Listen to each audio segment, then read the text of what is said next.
Antara saudara untuk mengikuti sidang tahunan DPR dan juga mendengarkan pidato kenegaraan Presiden Republik Indonesia yang akan disampaikan oleh Prabowo Subianto nantinya. Nah, ini saya menyangkut lagi tadi pertanyaannya ke Bang Rio. Bang Rio, kan sudah ada bocoran, ada beberapa presiden terdahulu yang tidak hadir, confirm tidak hadir, seperti Presiden SBY begitu ya, tidak hadir karena medical check up. Dan sampai dengan saat ini pertanyaannya apakah memang Presiden kelima RI, Megawati Soekarno Putri juga hadir atau tidak? Kita masih melihat dan juga nantikan tentunya. Nah, bagaimana Anda memaknai hal ini? Antara untuk mengikuti sidang tahunan DPR dan juga akan mendengarkan pidato kenegaraan yang nantinya akan disampaikan oleh Presiden Republik Indonesia Prabowo Subianto. Turut didampingi juga oleh Wakil Ketua DPR RI beserta juga dengan anggota DPD RI yang kemudian akan nanti diarahkan untuk masuk ke ruang rapat paripurna.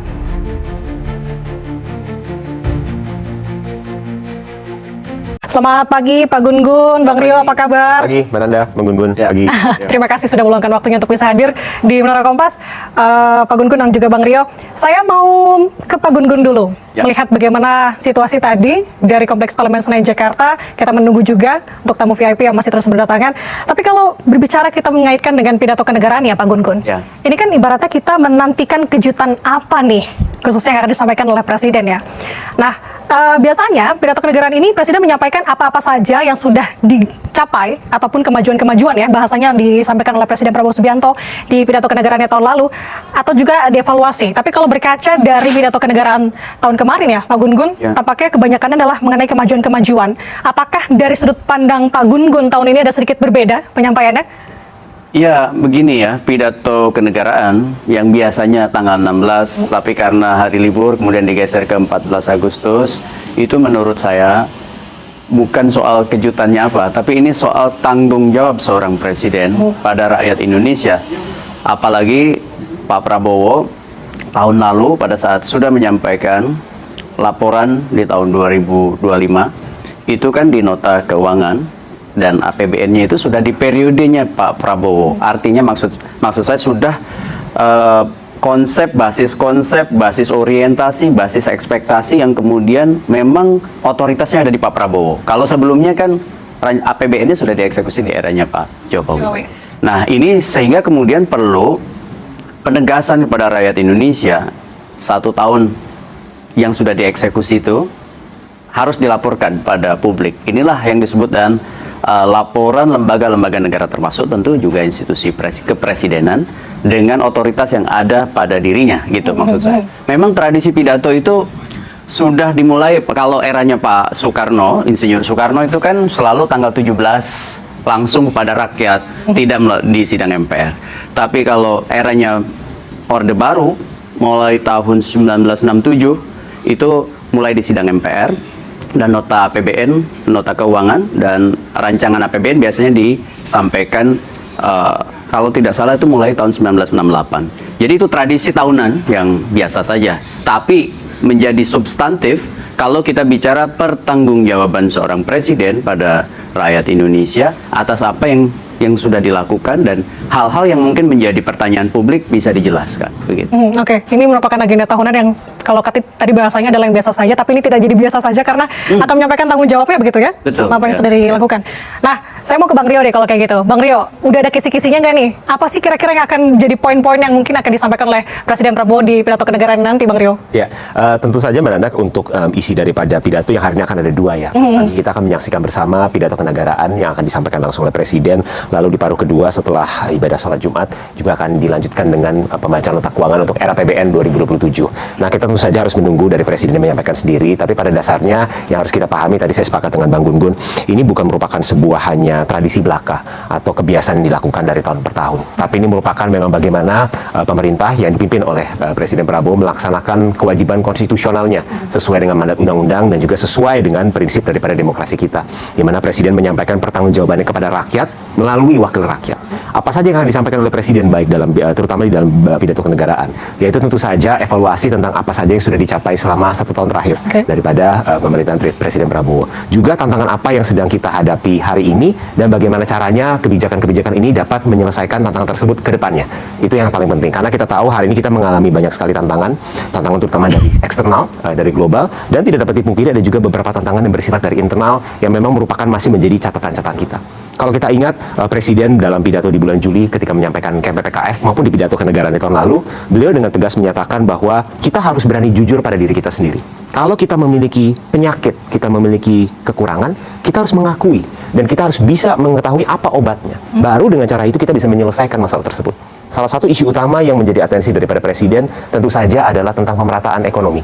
Kita mengalami pertumbuhan yang cukup baik dalam beberapa tahun terakhir, selalu di atas 5%, tapi Presiden selalu menyatakan bahwa angka kemiskinan masih tinggi. Dan artinya belum semua orang merasakan dampak dari kemerdekaan.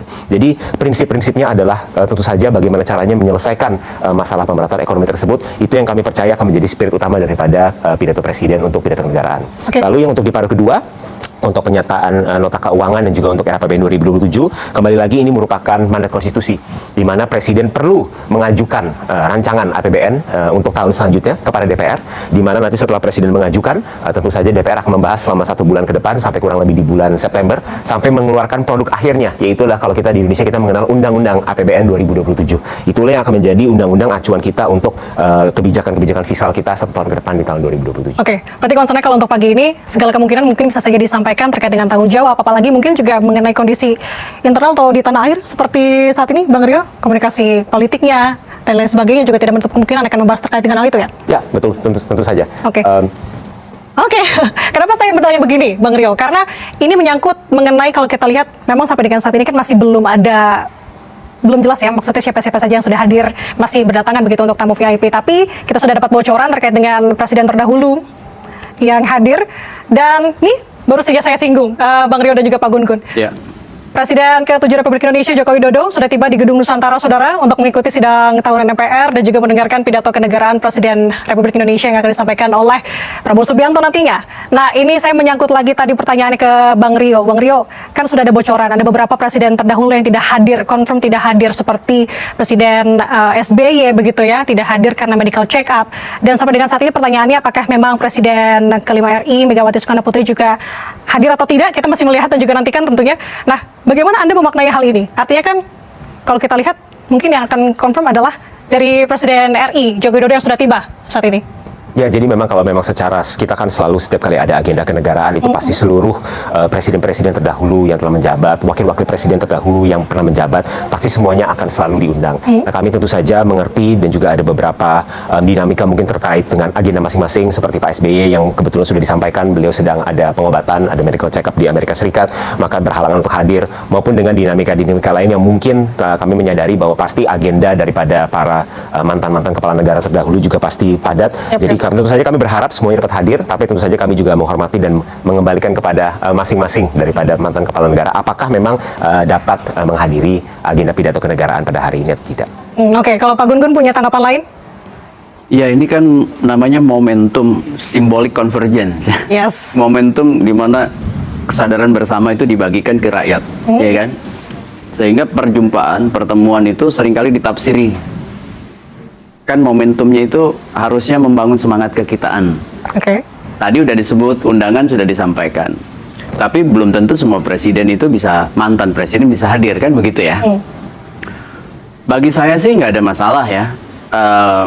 Karena tentu ya, mantan-mantan presiden itu juga mungkin saja tidak seluruhnya agendanya sama. Maksud saya seperti Pak SBY kan lagi medical check up ya. Kemudian nanti juga kita perhatikan mungkin mantan-mantan presiden lain akan sangat baik sebenarnya kalau bisa hadir. Tapi gini, ada dua hal. Pertama, sering ditafsiri soal psychological barrier ya, iya kan? Gimana tuh, Prof? Soal mungkin ada semacam jarak psikologis ya, atau hambatan psikologis. Yang kedua, bisa juga secara faktual memang sebenarnya tidak ada apa-apa, cuma tafsir publik yang kemudian bisa polisemi, bisa multi makna, multi tafsir begitu ya. Wajar juga karena biasa kan tidak bisa tafsir tunggal dalam momentum-momentum politik. Tapi bagi saya sih akan baik kalau mantan-mantan pemimpin bangsa Indonesia itu bisa hadir, kan begitu? Idealnya. Apakah pernah ada momentum-momentum psychological barrier? Pernah. Ya, contohnya kita sebut aja misalnya era pada saat Pak Jokowi memimpin, ya kan, karena misalnya di penghujung itu ada semacam kontestasi politik, Kemudian misalnya Bu Mega kerap beberapa momentum tidak hadir gitu ya di acara-acara yang kebetulan difasilitasi waktu itu oleh misalnya rezimnya Pak Jokowi. Tapi tidak dari awal ya, di penghujung. Itu yang saya sebut sebagai sangat mungkin ada psychological barrier gitu. Tapi untuk kali ini saya melihat belum ada tuh isu-isu yang mencuat terkait dengan hal itu. Makanya kita lihat siapa saja yang bisa hadir, dan tentu ideal ya bagi kita semua ada momentum-momentum di mana politik itu bisa berbeda.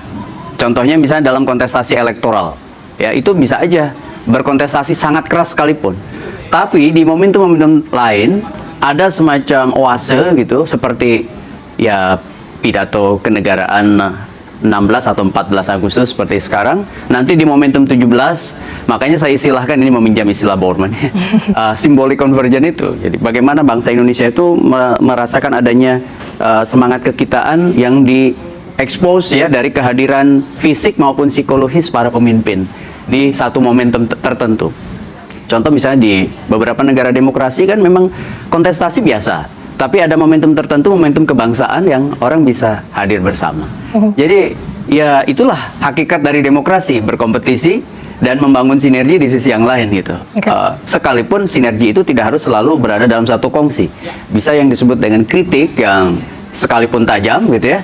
Tapi kemudian ada momentum yang bagaimana para pemimpin itu bisa memberi semacam inspirasi bahwa politik itu memang bisa berbeda, tetapi di hal-hal tertentu bisa punya titik temu. Seperti misalnya ini momentum kenegaraan. Ya, sidang tahunan MPR ini kan momentum kenegaraan ya.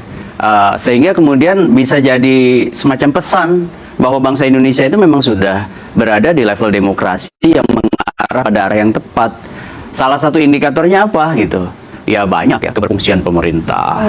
Kemudian bagaimana proses politik, elektoral dan pluralisme itu terbangun. Kemudian partisipasi politik, kemudian yang lain lagi adalah misalnya political culture atau budaya politik. Salah satu hal yang paling penting dalam budaya politik itu bisa berkompetisi dan bisa bertemu gitu. Oke, saya tangkap maksudnya di Pak Gun-Gun. Tapi meski begitu ya Pak Gun-Gun dan juga Bang Rio, informasinya tahun ini sedikit berbeda karena ada tamu undangan khusus yang memang diundang langsung oleh Presiden Prabowo Subianto. Katanya ada 8 tamu undangan, Bang Rio. Siapa-siapa saja nih yang rencananya, ini bocorannya disampaikan oleh Ketua DPR RI, Puan Maharani, beberapa waktu lalu. Ya, itu tentu saja nanti kita akan lihat bersama-sama ya tamu undangannya siapa saja. Tapi memang ini kan merupakan, sekali lagi, merupakan sebuah, bukan hanya selebrasi, tapi merupakan sebuah momentum penting dalam sebuah kita dalam bernegara dan dalam berdemokrasi. Dalam hal ini Presiden melaporkan kepada rakyat melalui perwakilan-perwakilannya tentang apa saja yang tentu saja menjadi catatan kita, tantangan kita, maupun strategi-strategi kita ke depan. Nah, tapi yang ingin saya sampaikan di sini, Mbak Nanda, adalah bahwa kita juga harus objektif dalam ketika kita menilai apa yang memang sudah baik, apa yang memang masih kurang baik dalam catatan kita. Seperti kalau kita lihat baru saja BPS ini mengeluarkan data tentang pertumbuhan ekonomi kita misalnya di kuartal kedua yang mencapai angka 5,29% dengan inflasi yang relatif terkendali di angka 2,8%, tingkat pengangguran yang mencapai angka terendah dalam beberapa tahun terakhir di angka 4,65%. Ini merupakan bentuk capaian-capaian tentu saja harus kita apresiasi. Tapi bukan berarti ini meniadakan PR-PR, karena berarti kalau kita berbicara misalnya contoh ada angka pengangguran yang turun di angka 4,65%, artinya tetap masih banyak masyarakat Indonesia yang ingin mencari pekerjaan tapi belum bisa mendapatkan pekerjaan.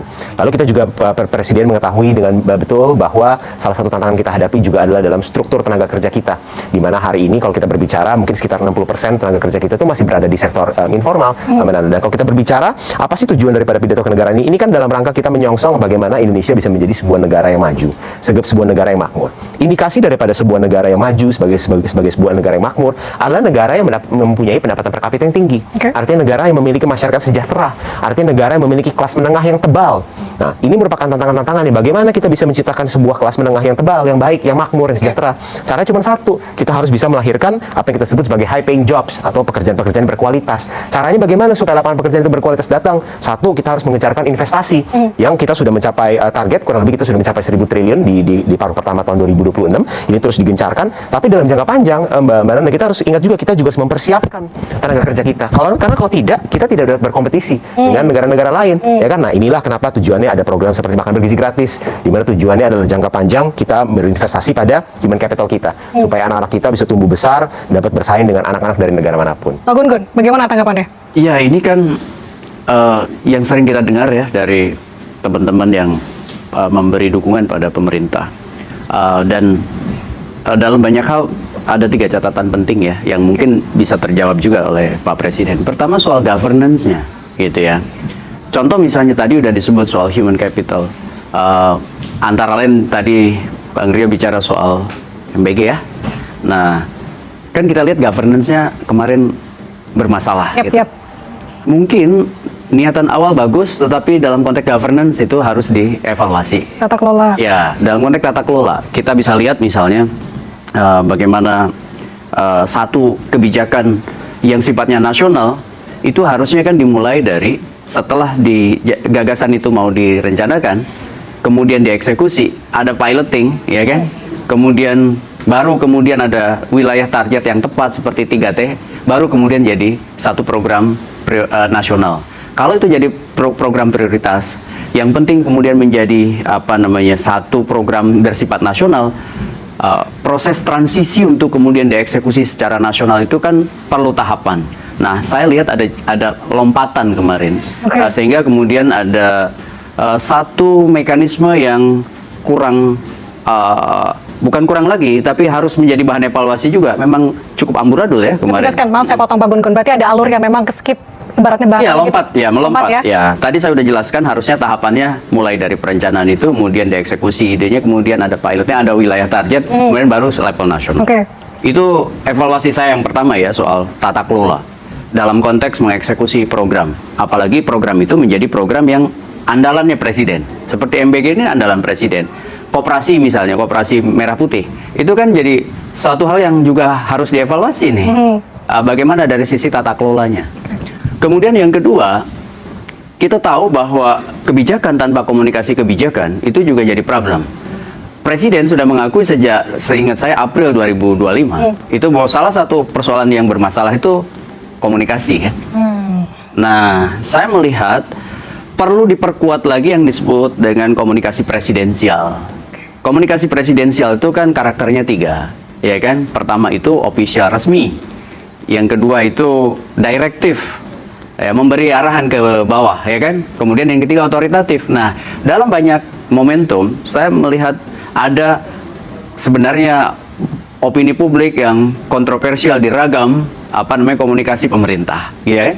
Contohnya misalnya bagaimana pernyataan presiden ketika misalnya turun ke bawah, maksud saya Mbak Nanda, itu ke wilayah kerja-kerja teknokrasi komunikasi, entah itu di KSP, entah itu di Bakom ya.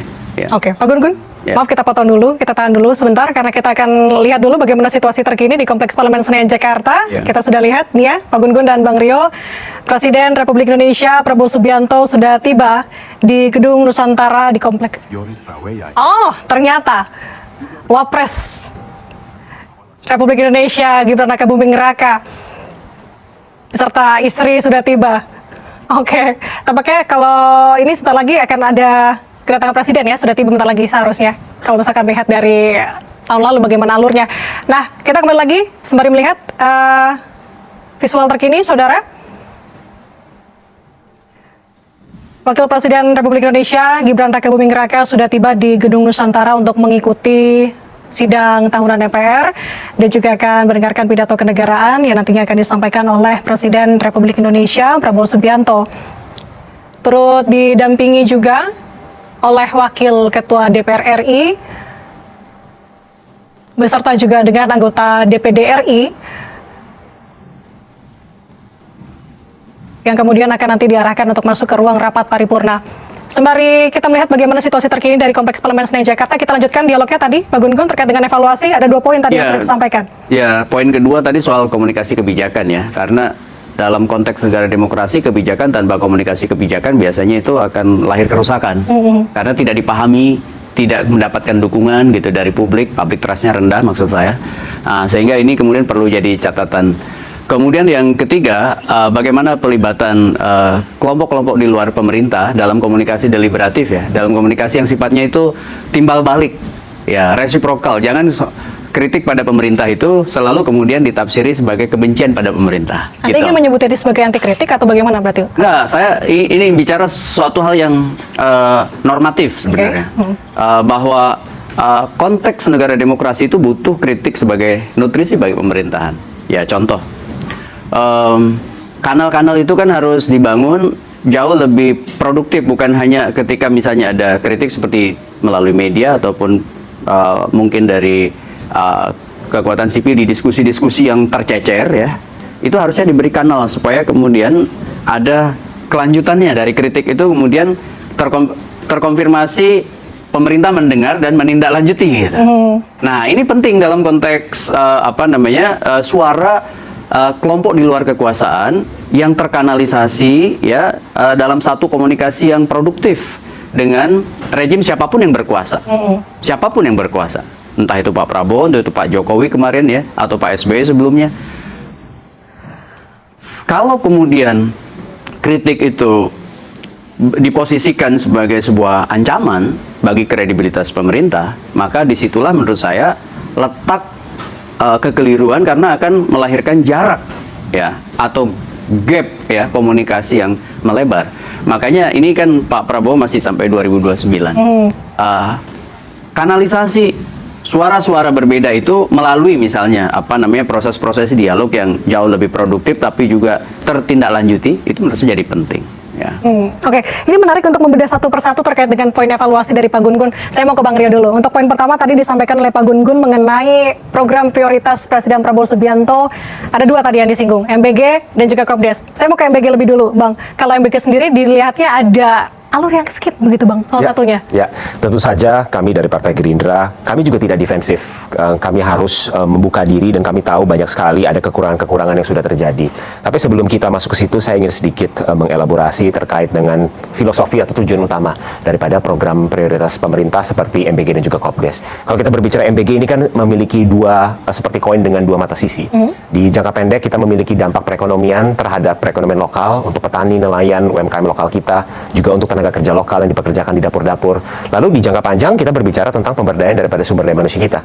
Ini sudah dari research bahkan dari PBB, dari World Food Organization, juga dari PBB yang menyatakan bahwa program makan bergizi gratis ini merupakan sebuah investasi yang bisa melahirkan imbal balik sekitar 5-30 kali lipat. Apa saja matriks-matriksnya? Seperti peningkatan daripada attendance atau kehadiran di sekolah, seperti daripada peningkatan daripada pencapaian akademik, dan pada jangka panjang ini dapat meningkatkan pendapatan mereka ketika anak-anak kita masuk ke dalam struktur daripada tenaga kerja. Dan ini sudah terbukti bahwa ini merupakan memang instrumen untuk berinvestasi pada sumber daya manusia kita. Juga dengan Kopdes, Mbak Nanda. Kopdes ini kita perlu pahami, Kopdes ini bukan hanyalah sekedar gerai retail. Kopdes ini kan memiliki 3 fungsi utama di sini, Mbak Nanda. Fungsi pertama daripada Kopdes ini adalah sebagai off-taker. Off-taker daripada produk-produk andalan daripada setiap desa, setiap kelurahan, produk pertanian, produk perikanan, dan sebagainya. Bagaimana caranya produk ini dibeli, memutus mata rantai yang terlalu panjang yang selama ini mengikis keuntungan daripada petani dan nelayan kita. Juga lalu di onboard, lalu setelah dibeli dengan harga yang baik, ini juga dapat diintegrasikan kepada baik itu program prioritas pemerintah seperti produk-produk pertaniannya masuk ke dalam program seperti MBG, produk-produk pertanian perikanan dapat disalurkan ke pasar nasional melalui gerai-gerai retail nasional, baik itu gerai Kopdes maupun gerai swasta lainnya, sampai diintegrasikan terhadap pasar ekspor. Itu fungsi pertama tuh, fungsi off-taking. Lalu yang kedua adalah fungsi pembiayaan. Jadi selama ini petani kita, nelayan kita di desa-desa ini memiliki masalah dengan pembiayaan yang terlalu mahal. Jadi Kopdes akan menyelesaikan masalah itu. Juga yang terakhir adalah membangun infrastruktur seperti gudang, cold storage, logistik, dan sebagainya. Nah, itu tadi ya mengenai MBG dan juga Kopdes. Sembari kita membahas mengenai evaluasi tadi, juga sembari melihat juga bagaimana situasi terkini, Bang Rio dan juga Pak Gun-Gun di Kompleks Parlemen Senayan Jakarta. Sudah ada beberapa tadi yang hadir, salah satunya adalah Wapres Gibran Raka Buming yang sudah tiba begitu ya. Tapi tadi kalau misalkan saya lihat dan juga soroti, tampaknya kalau untuk Gibran ya, kita akan memperlihatkan lagi saudara, bahwa tadi pas tibanya datang menggunakan mobil maung begitu. Belum lagi tadi pakai dasi biru. Sebenarnya kalau dari hal-hal ini yang Anda lihat, saya mau ke Bang Rio. Apa sih makna yang ingin disampaikan? Singkat saja, Bang.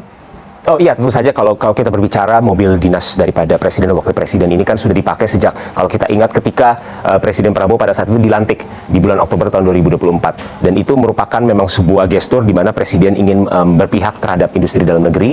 Kita belajar dari banyak sekali negara-negara yang tadinya tidak memiliki historis sebagai negara yang berbasis manufacturing atau berbasis otomotif, katakanlah seperti Tiongkok atau bahkan Vietnam. Kita belajar bahwa ternyata kita juga bisa, dan kita mulai dengan presiden memberikan contoh bahwa beliau menggunakan kendaraan yang dibuat oleh tangan-tangan daripada anak bangsa sendiri, dan ini merupakan momentum tonggak supaya kita dapat berbalik arah, kita dapat menjadi bukan hanya negara yang berorientasi pada konsumsi saja, tapi kita juga dapat berorientasi negara yang berorientasi pada produksi. Dan ini sudah mulai terlihat. Kita berbicara kalau konsep hilirisasi dan industrialisasi yang selalu digencarkan oleh presiden, kita berbicara dari tambang nikelnya, lalu kita berbicara downstreamingnya untuk kita berbicara nikel ore, kita berbicara untuk baterainya, kita berbicara sampai kendaraannya. Itu untuk kendaraan, jadi, Bang, ya? Itu semuanya kan merupakan bagian dari industrialisasi. Oke, tapi kalau untuk pakaian, apa yang ingin disampaikan? Dari dasi biru? Oh, ini saya rasa sudah dari awal ya. Dan setiap kali kalau kita lihat ada acara-acara kenegaraan yang major, ya, baik itu ada acara pelantikan atau kemarin misalnya ketika ada penyampaian KMPPKF di DPR. Memang ini kan sudah menjadi tradisi ya, di mana warna biru muda ini yang menjadi warna-warna yang dipakai. Saya rasa ini kan merupakan pemilihan warna yang tidak memiliki arti-arti tertentu. Ini memang merupakan warna yang sudah dipakai sejak awal. Oke, kita masih banyak pembicaraan di sini, saudara. Tentunya ada evaluasi-evaluasi juga yang masih belum dijabarkan.